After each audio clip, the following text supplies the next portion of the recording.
নমস্কার দর্শক বন্ধুরা, অনুরাগের ছোঁয়ার আজকের পর্ব নিয়ে আমি চলে এসেছি তোমাদের সামনে।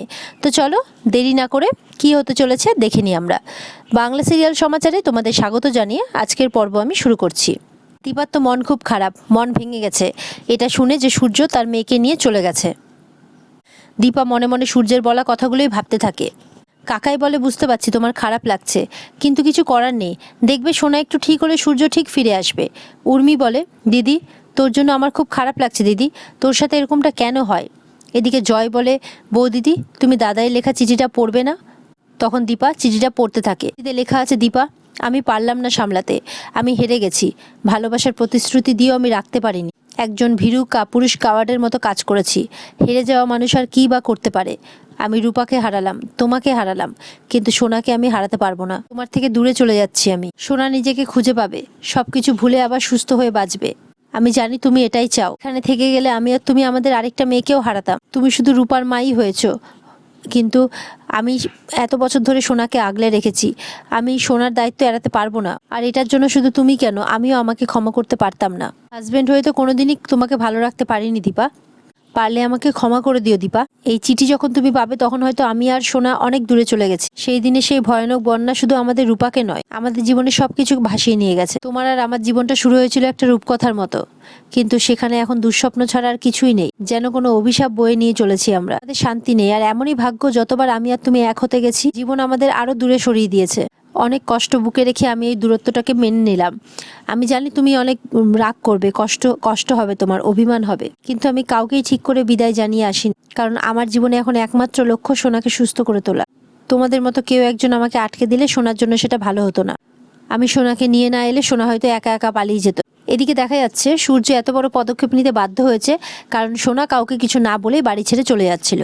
আর তার বাবাকে একটাই কথা বলছিল, তুমি তো মায়ের কাছে থাকবে, তুমি মায়ের কাছেই থাকো, আমি চললাম বাড়ি ছেড়ে। সূর্য অনেক রাগারাগি করেছে, অনেক বোঝানোর চেষ্টা করেছে সোনাকে তার মায়ের হয়ে, কিন্তু সোনা একটাও কথা শোনেনি। বারবার বলেছে, তোমার মা তো তোমাকে খুব ভালোবাসে, তুমি এমনটা কেন করছো? তুমি মা করতে, মাকে আনতে বলেছিলে, আজকে তুমি এরকমটা কেন করছো? সোনা কিছুতেই কোনো কথা শোনে না, বলে প্লিজ আমাকে এই বাড়ি ছেড়ে অন্য কোথাও নিয়ে চলো, আমি এখানে থাকতে চাই না, আমি এই বাড়িতেই আর থাকতে চাই না।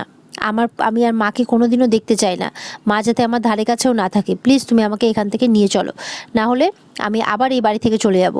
সোনা বারবার বলেছে, আমাকে তুমি বাঁচাবে না বাবা, পাতা মেয়ের মতো আমার হাতটাও তুমি ছেড়ে দিও না বাবা প্লিজ। সূর্য বাধ্য হয়েছে সোনাকে নিয়ে যেতে।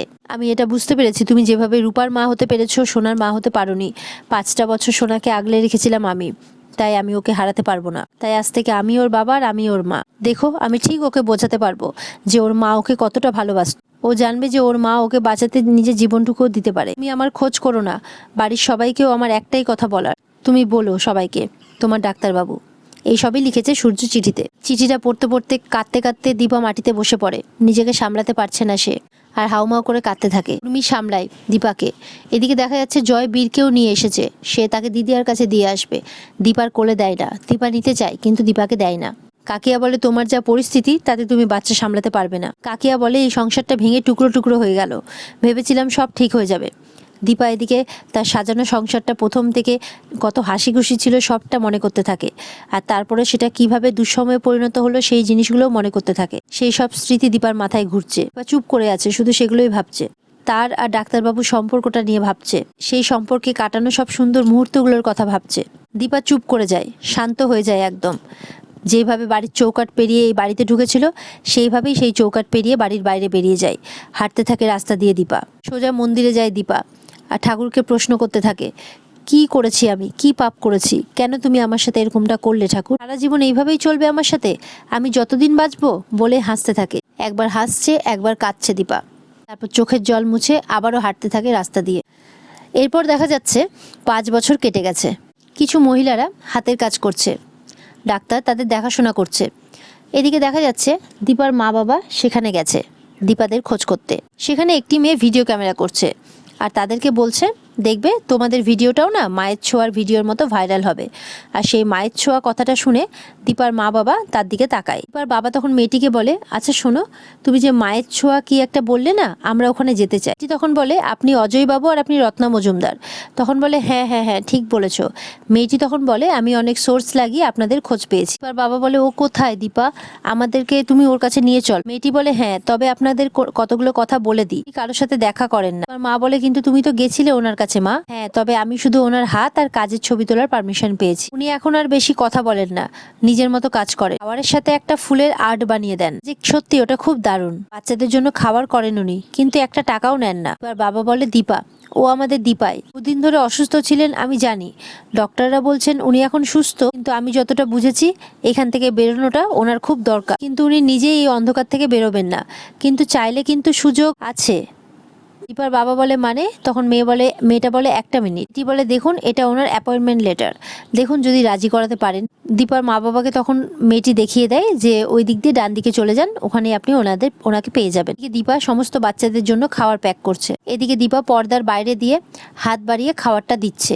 ঠিক সেই সময় পর্দাটা সরিয়ে দেয় দীপার মা, আর সরিয়ে দেখে দীপা বলে ডেকে ওঠে দীপার বাবা। তখন তাকায় তার বাবার দিকে। দীপার বাবা বলে, হ্যাঁ রে, আজ কত বছর পর তোকে দেখছি দীপা মা। দীপার মা বলে, হ্যাঁ রে, আমি সৎ মা বলে কি মা নই তোর? হ্যাঁ, মেয়ের কষ্টে এই মায়ের বুক ভাঙে না? কি রে? দীপা চুপ করে থাকে, দেখতে থাকে ওদেরকে, কোনো কথা না বলে ভেতরে চলে যায় দীপা। দীপার বাবা বলে, হ্যাঁ রে মা, কাঁদ, তুই মন খুলে কাঁদ, এত বছর ধরে যত দুঃখ কষ্ট জমেছিল তোর মনে, তুই কাঁদ। দীপা চুপ করে থাকে। দীপার বাবা বলে, হ্যাঁ রে, এত সব আমাদের বলিসনি কেন? আমি সব জানি, আমি সব বুঝেছি। দীপার মা বলে, কথা বল, আমরা কত খুঁজেছি তোকে, কত খুঁজেছি, খুঁজতে খুঁজতে এখানে এসে পৌঁছেছি। দীপার বাবা বলে, দেখ তুই জীবনে যত কষ্ট পেয়েছিস না, এত কষ্ট পেয়ে কোনোদিনই কেউ বেঁচে থাকতে পারে না। ঠাকুরের অনেক আশীর্বাদ যে তোকে বাঁচিয়ে রেখেছে, তোকে তো বাঁচতে হবে রে মা, বাঁচার মধ্যে বাঁচতে হবে। দীপা বলে, কি করে বলো? আমি পারিনি বাবা, আমি পারিনি। আগে রূপা, তারপর সোনা, ওরা ঠিক যেমন করে আমার কাছে এসেছিল তেমন করে আমাকে ছেড়ে দিয়ে চলে গেল। রূপা চলে যাওয়ায় আমার অর্ধেক চলে গেল। তারপর সোনা যখন আমার হাতটা ছেড়ে দিল, তখন ওর সাথে বাকিটাও চলে গেল। এরপরেও তুমি আমাকে বলছো যে বাঁচবো, পারবো? পারবি পারবি, ঠিক পারবি। তখন দীপা বলে, হ্যাঁ পারছি, পেরেওছি, যেমন করে এই চার দেওয়ালের মধ্যে বেঁচে আছি ঠিক তেমন করেই।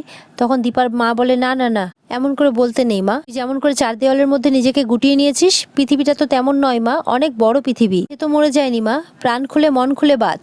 দীপা বলে, কিভাবে বাঁচবো মা, ওরাই যখন নেই। তখন মায়ের বুকে মাথা রেখে কাঁদতে থাকে দীপা। দীপার মা বলে, কেন, নিজের জন্য বাঁচা, নিজের জন্য বাঁচা যায় না বুঝি? দীপা চুপ করে দেখতে থাকে মাকে। আর এখানে আজকের পর্ব শেষ হয়ে যায়। তো বন্ধুরা, পর্ব যদি ভালো লেগে থাকে অবশ্যই চ্যানেলকে লাইক, কমেন্ট আর সাবস্ক্রাইব করে দেবে। দেখা হচ্ছে তোমাদের সাথে আগামী পর্বে, ততক্ষণ সবাই ভালো থাকবে।